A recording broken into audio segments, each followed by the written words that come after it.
What's up everyone and welcome back to Reload Reacts.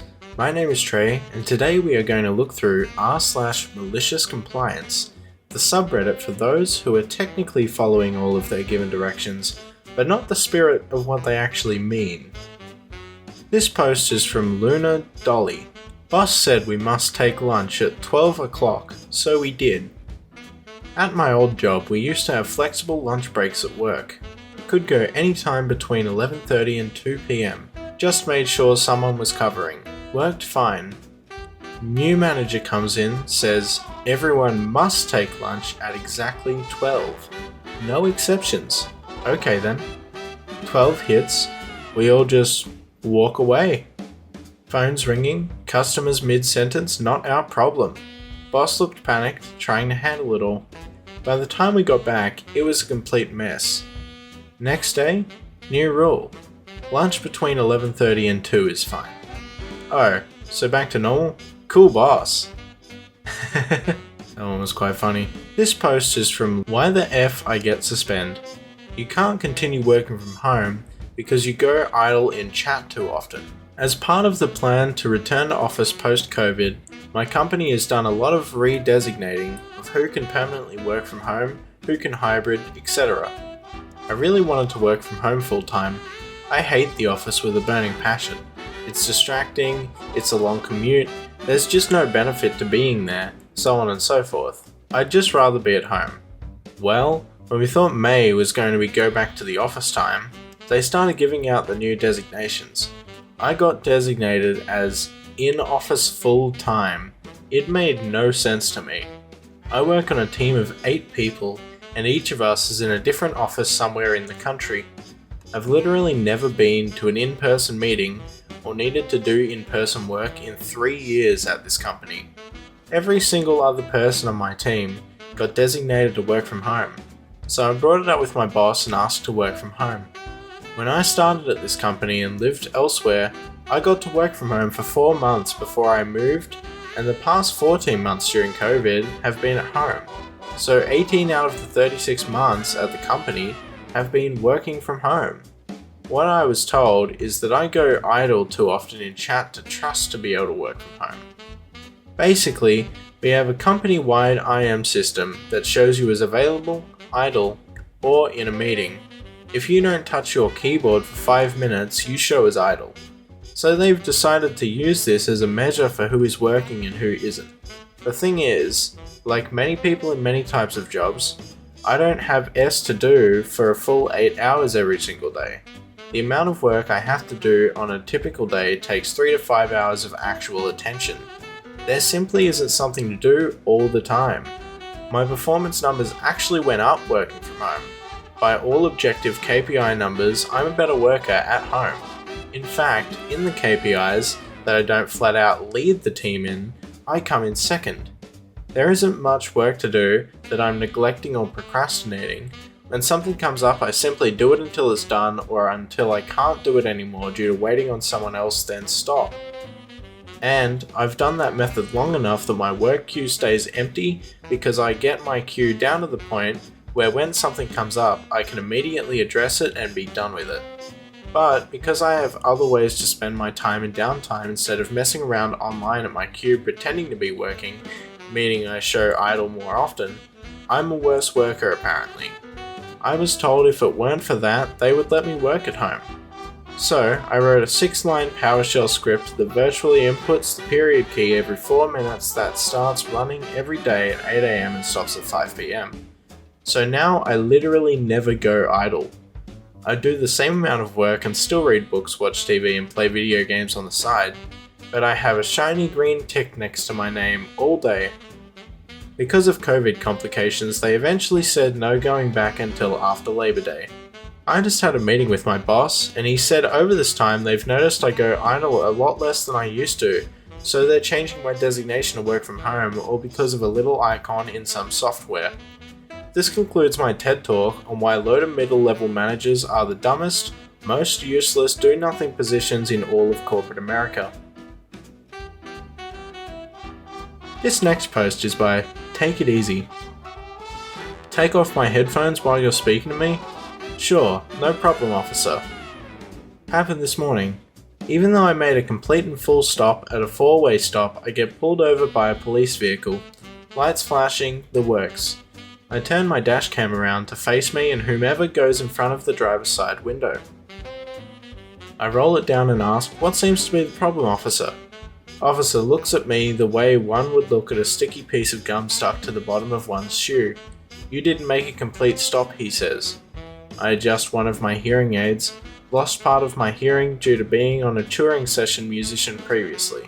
And before I could speak, he firmly orders, "Sir, take off your earphones when I'm speaking to you."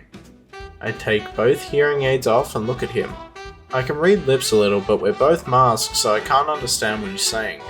I communicate in sign language simultaneously while speaking verbally. "I'm deaf and I didn't understand what you just said. Can you communicate to me in ASL, please?" He points at my hearing aids that look like Apple AirPods, monitoring me to put them on. I respond, "Yes, officer. Without those, I can only communicate in ASL. Please instruct me in ASL and I will be very compliant in every possible way." He looks at the dash cam that's neatly pointed squarely at us and mumbles, "For F's sake." He then motions for me to go, giving me 2 thumbs up. Needless to say, I rolled up the window and drove away as fast as legally allowed. Couldn't wipe the smile off my face all day, lol.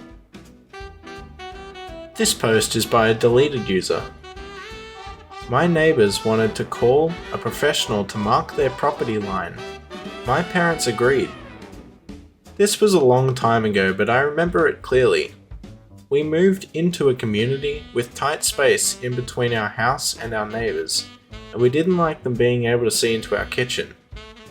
We put up a bunch of plants, costing thousands, but my parents thought it would be worth it. A week later, my parents awoke to the plants completely chopped down. My father was furious and marched down to our neighbour's house. He told my father the plants were on his property line, therefore he had the total right to take them down. He warned that if anything were to go on his property again, he would report us to the authorities immediately. Later that day, my father called the company that put in the plants, and with the warranty, we could have them replanted next week for no charge. We made sure there was no way it was on our neighbour's property. However, a few days later, we caught him chopping them down at 2 AM. We called the police upon obstruction of property, and after a chat with my neighbour, he decided to call a professional and mark his property line. My father agreed. A few days later, I got home to find orange tape in my neighbour's backyard. Apparently, his fence was 11 feet over our property line. We watched as he took down his fence completely furious. Within the next month, we were enjoying our new space and privacy in our backyard. My neighbour ended up losing 1/4 of his backyard. My neighbour ended up having to pay almost $10,000 for the destruction of our property, and we got to plant our plants again. That one was kind of funny. You just leave people alone, man. If you leave people alone, stuff bad doesn't happen to you. It's that simple. This next post is by Kath Joy. Manager forces me to get a doctor's note despite it being illegal to do so. Doctor writes him the most passive-aggressive note, signing me off for 2 weeks instead of 2 days to teach him a lesson. I posted this, but it got removed, and I think it was maybe because I didn't make the malicious compliance clear enough, so I'm going to try again and make it extra clear. When I was in my early 20s, I worked at a supermarket. I should note that I was a pretty reliable employee. I was never late, in fact, I often got in early, and I rarely called in sick. At the time this happened, I had not called in sick for 9 months, and even then, the manager had sent me home. I had been up all night, swinging between burning hot and freezing cold, so I was obviously feverish, and I had been throwing up at both ends, shall we say. At one point, at about 2 AM, I was on the toilet with my head in the sink, utterly miserable. I must have passed out because the next thing I knew, I was lifting my head off the sink and it was 7 AM. I was due to start work at 12 that day, but obviously that wasn't going to happen. So I called up the manager. Let's call the manager Steve. Steve was known for being a real a-hole. He never believed anyone who called in sick except his best buds, usually other managers, never low staff, but often called in sick himself. A lot of the time we knew it was because he was hungover and not actually sick. The conversation went as follows. Me: "Hey Steve, sorry, I can't come in, I'm sick." Steve: "With what?" "I don't know. I think it might be the flu. I've been up all night, being sick, and I have a fever." "Don't be stupid. If you had the flu, you'd be completely knocked out. I need you in. Come in or you're fired." "I can't. I just told you I can't stop vomiting. I passed out." "Either come in or bring a doctor's note, or you're fired." In the UK, you are legally allowed to self-certify for 5 days. This means you can tell your employer you are sick and you do not need a doctor's note. If you're sick for more than 5 days, you then need a note. It is also illegal to demand a doctor's note during the self-certify period. I knew this, but I was terrified. This was during the recession. I couldn't afford to lose my job, so I got myself dressed, almost passed out trying to do so, then trudged to the doctor's some 25 minutes walk away. I ended up sitting in the doctor's office for a little over an hour, which for walk-in was pretty good. I get in to see the doctor and she is furious at me for coming in. You're not supposed to come to the doctors when you have a cold or the flu, and of course I knew I should be able to self-certify. She told me as much, saying I shouldn't be here and should have stayed at home. I then explained what happened with Steve and how he had threatened to fire me over this and I couldn't afford to lose my job, I was struggling as it was. My doctor turned her anger towards my manager. She asked if I got sick pay from the company and I said yes. "He wants a sick note, does he?" the doctor says. "Okay, I'll give him a sick note." Now, my manager just wanted a note confirming I was sick, but instead, my doctor wrote something along the lines of this: "OP has come to the surgery because Steve has insisted she come in spite of the fact that this is illegal and all employees are allowed to self-certify. Due to being forced to make this unnecessary and highly dangerous trip when the patient is ill, has a fever of 39 Celsius, and almost passed out in the waiting room, I am signing OP off for 2 full weeks to recover. Had OP been allowed to self-certify as is the law, they might have only needed a few days, but due to straining themselves, they now require 2 full weeks. They are not permitted to work until 2 weeks later." The doctor said she would have signed me off longer, but this was the longest she could do without requiring further evidence. So basically, instead of just being off for a few days, I was now signed off for a full 2 weeks, and I'd be paid for it. I went to my place of work, at which point, one of the duty managers saw me and asked me what the heck I was doing here. Go home. I was obviously very unwell. I explained what happened. They agreed to help me downstairs to Steve's office, Leia, and went inside with me. I handed Steve the note. He looked worried and trying to say, "I wasn't serious about firing you." Well, gee, when you angrily growled it down the phone, it sure sounded like it.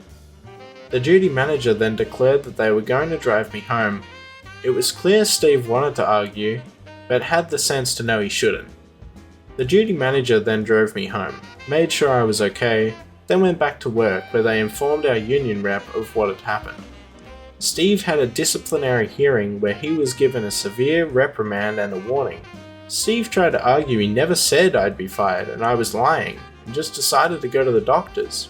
But the duty manager said they heard him admit to it when he said to me that he didn't really mean it. I felt better after a few days and enjoyed my 2 weeks off, fully paid, and enjoyed the nice weather we had. Meanwhile, Steve was forced to work overtime because we were short-staffed. So thanks to the doctor, instead of being off for a few days, I ended up getting a nice 2-week paid vacation, and Steve was given a final warning, all because he insisted I get a doctor's note. Edit. To clarify the whole "you're not supposed to come in when you are ill," I should have been more specific. The rule is you're not supposed to come in when you have a cold or flu. The reason is there's nothing a doctor can really do except recommend you take over-the-counter cold and flu meds.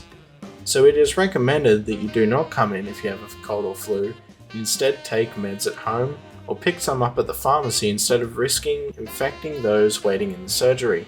Even then, it's not a hardcore rule, more a common courtesy asked of people. If you really want to, you absolutely can. This post is by a deleted user.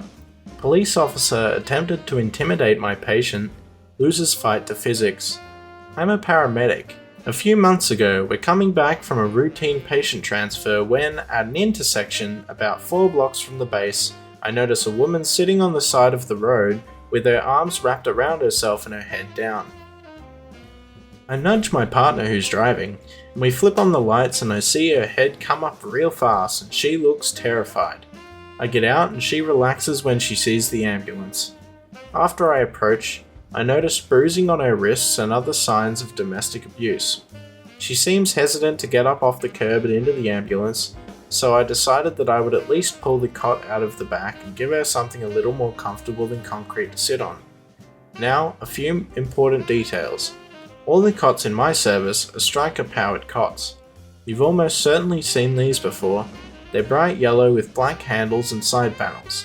These cots have a motor and battery built in to allow us to raise and lower the cot at the touch of a button instead of us throwing our backs out, having to physically lift the cot up after loading someone. They're usually paired with an automatic loading system built into the ambulance that lifts the cot up to the right height to be pushed inside and also secures the lot when loaded. There's a little red tab at the end of the track just inside the doors that you press down to free the cot and allow it to slide out. When you press this tab, it simply releases the cot and the loading carriage it's connected to, and it's up to you to keep it under control until it reaches the unload position and locks into place again. This can be problematic because these cots weigh about 125 pounds or about 55 kilograms. As soon as I hit the release tab for the cot, I hear sirens and lights behind me. It's a city police car, which is weird because we had not yet requested police and we are outside the city, in the sheriff's department jurisdiction. We merely informed dispatch that we were stopping to check on a woman at such and such intersection. The woman says something along the lines of, "Oh God, he's here," and moves faster than me seeing free food being distributed at base. She dashes past me and pretty much hurls herself into the ambulance sitting on the bench seat. The cop is approaching and he is angry. I put 2 and 2 together and slam the ambulance doors shut. Let's call this officer Police Officer Steve, or POS for short. Haha, I see what they did there. Is she in there? Me. Who? You know damn well who I am talking about. You mean my patient? I'm afraid I haven't gotten a name yet. Open those doors, I need to talk to her. You're not using my rig as an interview room, you can talk to her at the hospital. We go back and forth like this for a few minutes. My partner at some point came back to see what the holdup was, but overheard my stonewalling and went back to the cab to call our chief. I continue my routine of deny and delay until a pair of deputies, likely specifically requested for this by the chief, arrive. Oh good, now I have witnesses. See, we had stopped on an upwards incline. I had hit the release tab on the cot and it wanted to slide back. I had to close the doors so swiftly I didn't bother pushing the cot back against the stops and locking it in place. Emboldened by the presence of 2 deputies, he gets in my face. Get out of my way or I'm going to have to charge with obstruction. Okay. I step out of his way and he opens the double doors. Between the cot, the monitor and the jump bag, I'd say there were probably close to 160 pounds contained by those doors, all of which comes barreling out and hits POS square in the chest. He goes backwards and falls on his butt. One of the deputies laughs hard. The other walks up and kneels down beside the guy. He says, "Your shift captain is going to be here at 5. I wouldn't be here then if I were you." POS gathers himself up and scowls at me, then stomps off. There is a limited amount that I can say about the aftermath, as the trial is not settled yet, but we all know how well charges stick to cops. The woman is now living elsewhere, the cop is still a cop, and I've been getting pulled over at least twice a week ever since then, but the video footage of him getting body checked by that cop remains one of the best things I have ever seen. For clarification, Yes, the woman was/is married to POS, and yes, he is allegedly responsible for the abuse. Wow, that person is a hero for what they did for that woman. I think we need a lot more people like that in this world that are protecting each other from violence. Anyway, that's going to be it for today, guys. I hope you enjoyed the stories in r/MaliciousCompliance. Let me know what you'd like to listen to next in the comments below. My name is Trey, this was Relo Reacts, and I will see you in the next video.